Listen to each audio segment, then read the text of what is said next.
जमीन विवाद को लेकर चिनिया में अनिल राम का आमरण अनशन फिर शुरू। राज परिवार पर आरोप समाधान नहीं होने से आक्रोश। चिनिया से हेमंत कुमार की रिपोर्ट। चिनिया प्रखंड मुख्यालय निवासी अनिल राम पिता नाथुन राम एक बार फिर अपने जमीन विवाद को लेकर प्रखंड कार्यालय परिसर में मंगलवार सुबह 10 बजे से अनिश्चितकालीन आमरण अनशन पर बैठ गए हैं।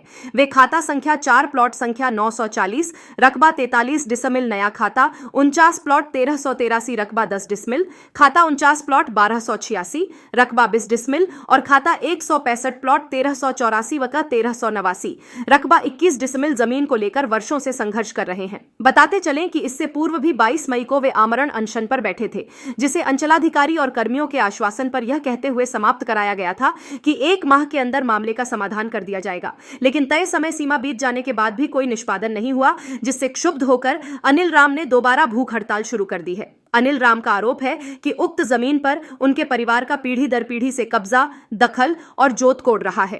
इसके बावजूद राज परिवार रंका के गोपेश्वर प्रसाद सिंह व गोरक्षण प्रसाद सिंह द्वारा बिना किसी जांच पड़ताल के ऑनलाइन रसीद कटवाकर जमीन को दूसरे लोगों को बेचा जा रहा है, जिससे विवाद की स्थिति उत्पन्न हो रही है। उन्होंने स्पष्ट कहा कि इस जमीन पर कभी भी राज परिवार का न तो कब्जा रहा है, न ही कोई खेती बाड़ी हुई है। अनिल राम ने प्रशासन से मांग की है कि गरीब किसानों और मजदूरों को जमीन शोषण से मुक्ति दिलाई जाए और खतियान की गड़बड़ी को सुधारकर वास्तविक कब्जाधारी के नाम पर खतियान तैयार किया जाए। इस भूख हड़ताल की जानकारी झारखंड राजस्व विभाग, उपायुक्त गढ़वा, एसडीओ रंका बीडीओ व सीओ चिनिया, थाना व स्वास्थ्य केंद्र को लिखित रूप में दे दी गई है। इस संबंध में अंचलाधिकारी उमेश्वर यादव ने बताया कि मामले के निष्पादन के लिए 30 जून तक की समय सीमा तय की गई है। मोटेशन प्रक्रिया में आपत्ति आने के कारण विलंब हुआ है। दूसरे पक्ष को 2 बार नोटिस भेजा गया है, लेकिन वे उपस्थित नहीं हुए। एक और नोटिस जारी किया जाएगा। यदि वह भी अनुपस्थित रहते हैं तो प्रक्रिया को आगे बढ़ाकर निष्पादन किया जाएगा। उधर भाजपा प्रदेश सदस्य सूरज गुप्ता ने 7 सदस्यीय प्रतिनिधिमंडल के साथ अनशन स्थल पहुंचकर अनिल राम से मुलाकात की और पूरे मामले की जानकारी ली। उन्होंने अंचलाधिकारी से भी मुलाकात कर निष्पक्ष जांच व समाधान की मांग की।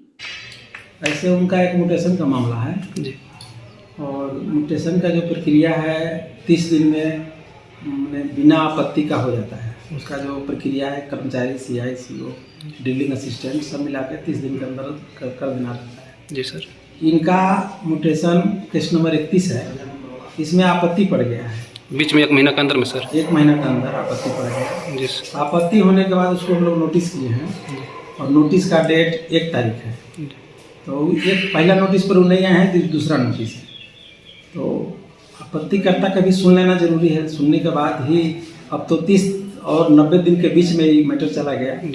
तो आपत्ति रहने के बाद पीड़ित जो है सर 1 महीना पहले मतलब अनशन पर बैठे थे, तो आपके द्वारा आश्वासन दिया गया था कि आपका दाखिल खारिज हो जाएगा, फिर 1 महीने के अंदर में नहीं हो सका इस पे सर। हाँ, तो नॉर्मल वे में 30 दिन पर ही होता है जी, लेकिन आपत्ति पड़ जाने के बाद 30 से 90 दिन में हो जाता है। तो हम लोग सुनवाई कर लेते हैं। सुनवाई के बाद हो सकता है 90 दिन के अंदर ही उसका सुनवाई कर लिया जाएगा और उसमें जजमेंट दे दिया जाएगा। क्या चाहेंगे सर अब?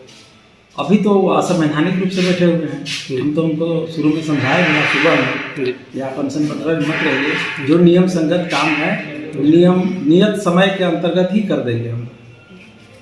मतलब दाखिल खारिज होगा, अभी प्रक्रिया अधीन है सर? प्रक्रिया का अधीन है। अब दोनों पक्ष के सुनने के बाद उसमें डिसीजन लिया जाएगा। पिछले बार तो ये नहीं आपके द्वारा बोला गया था सर कि दोनों पक्ष को सुनने के बाद? नहीं, सवाल ये उठता है कि हम लोग इश्तिहार करते हैं, म्यूटेशन का वो प्रक्रिया है। इश्तिहार में ग्रामीण से भी विक्रेता को इश्तिहार किया जाता है। तो उसमें यदि आपत्ति पड़ जाता है तब 30 दिन में नहीं होता है। 30 के बाद सुनवाई करने के बाद 90 दिन में चला जाता है। तो 90 दिन के अंतर्गत ही होता है। और आपत्ति अगर नहीं पड़ता तो 30 दिन के अंतर्गत होता है। क्या नाम हुआ आपका? सर मेरा नाम हुआ अनिल कुमार। आज आप जो है कि चिनिया प्रखंड के ब्लॉक परिसर में अनिश्चितकालीन उपवास पर बैठे हैं, क्या मकसद है? मतलब क्या आपके साथ क्या हुआ? सर पिछले बार जो भूमि विवाद से लेकर के 22 मई को हम अनिश्चितकालीन उपवास पर बैठे थे। प्रखंड प्रशासन के पदाधिकारियों एवं कर्मचारियों के द्वारा 1 महीना के अंदर जमीन का दाखिल खारिज कर रसीद काटने के लिए आश्वासन देकर के कॉन्सेंस उठाया गया। अच्छा। लेकिन उन लोगों का बात झूठा निकला, इसलिए पुनः तो दाखिल खारिज नहीं हुआ 1 महीने के अंदर में? नहीं हुआ सर, न दाखिल खारिज हुआ, न रसीद काटा है। सिर्फ ब्लॉक और अंचल का चक्कर काटते काटते परेशान हो गए। अब पुनः हम अनशन पर बैठे हुए हैं सर। क्या मांग है आपका? मेरा मांग है सर कि जमीन का दाखिल खारिज कर ऑनलाइन रसीद काट कर हाथ में दे। और तो जो पिछले महीना तो आपका आश्वासन मिला था ना कि 1 महीना के अंदर में हो। लेकिन सर ये सब बात झूठा निकला, अच्छा। कोई इस पर सुनवाई नहीं हुआ।